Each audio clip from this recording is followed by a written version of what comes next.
তাহলে আমাদেরকে দায়িত্ব দেন, এই আইনের ভিত্তির ড্রাফট আমরা আপনাদেরকে সরবরাহ করব। সম্মানিত সুধীবৃন্দ, যারা বলেছেন, এখনো বলছেন, একটি দলের বড় বড় নেতারা, স্থায়ী কমিটির নেতারা বলছেন যে পার্লামেন্ট ছাড়া কি করে আইন তৈরি করা হবে। আজব ব্যাপার। আজকের প্রমাণদের তথ্য প্রমাণ সেই সব নেতাদের বক্তব্যের তীব্র প্রতিবাদ। আপনারা মানুষের আকাঙ্ক্ষার বিরুদ্ধে কথা বলেছেন।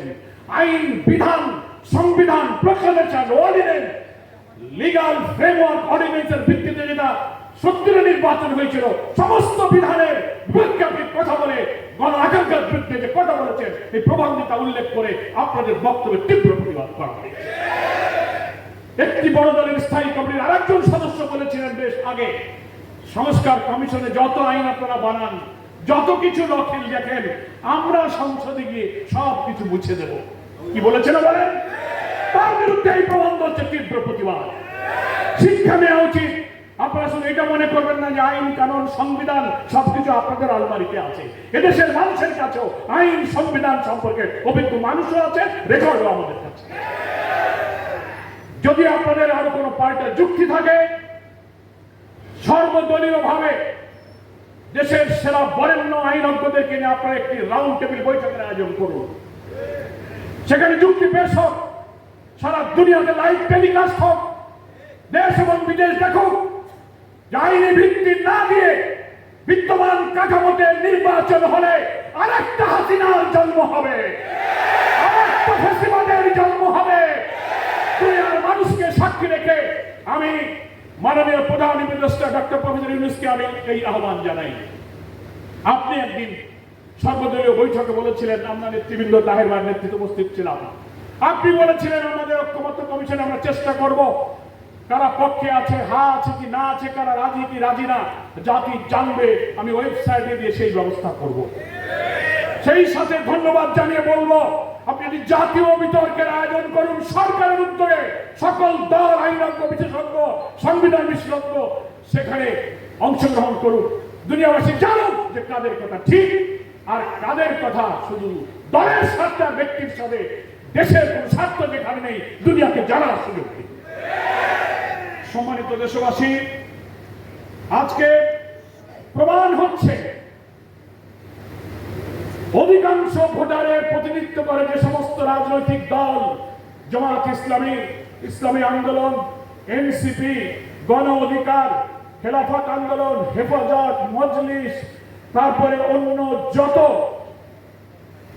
দল সংগঠন আছে, সকলেই বলছে প্রপোর্শনাল রিপ্রেজেন্টেশন, পিআর পদ্ধতি ছাড়া কখনো নিরপেক্ষ নির্বাচন হবে না।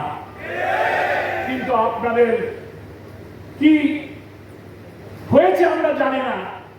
গ্রামে বলে বাঙালিকে হাইকোর্ট দেখান। বড় দলের নেতারা বলছেন যে মানুষরা ইভিএম বোঝে না, তারা পিআরও বোঝে না।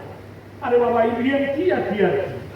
ইভিএম যে একটা ইলেকট্রনিক ভোটিং মেশিনের না, আর পিআর হচ্ছে একটা ইলেকট্রাল সিস্টেমের না। ফলে এই কথা বলে আমাদেরকে জাতিকে বিভ্রান্ত করতে পারবেন না।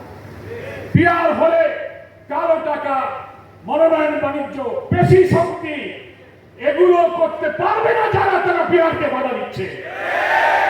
একটা কোয়ালিটি রিচ পার্লামেন্ট হবে, প্রত্যেকটি ভোটের মূল্যায়ন হবে। পিআর পদ্ধতির পক্ষে এখন বাংলার অধিকাংশ জনগণ মত দিয়েছে। অনেকগুলো জরিপ বলছে 70 অথবা 78% লোক বলছে পিআর পদ্ধতিতে নির্বাচন হতে হবে। লোয়ার হাউস এবং আপার হাউস প্রস্তাবিত দুই হাউসেই আমরা পিআরের নির্বাচন চাই। প্রিয় ভাই, আমার কথা শেষ করতে চাই এই কথা বলে, সব সংস্কার প্রস্তাব এর আইনি ভিত্তি দিয়ে আগামী নির্বাচন এই সরকারের অধীনে না হলে বাংলাদেশের ভাগ্যে এক মহা দুর্যোগ অপেক্ষা করছে।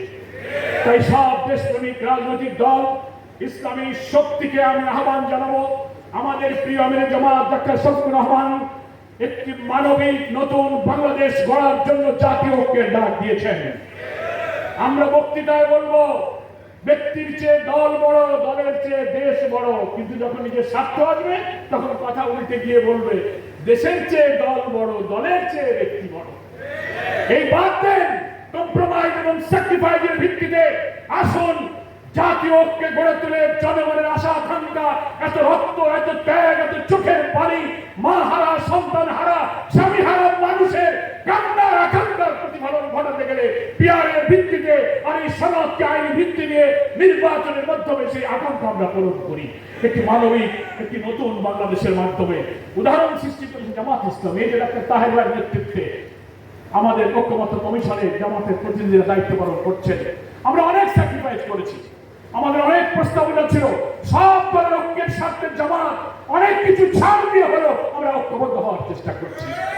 বড় বড় দলের দায়িত্ব আছে, আপনি স্যাক্রিফাইস করুন, কম্প্রোমাইজ করুন, জুলাইয়ের বিপ্লবের গণ আকাঙ্ক্ষাকে বাস্তবে রূপ দিতে ঐতিহাসিক অবদান রাখুন, জাতির কাছে স্মরণীয় হয়ে থাকুন। আজকের এই জাতীয় সেমিনারে দেশবাসীর প্রতি, রাজনৈতিক দলের প্রতি সেই আহ্বান জানিয়ে আমি আমার বক্তব্য শেষ করছি।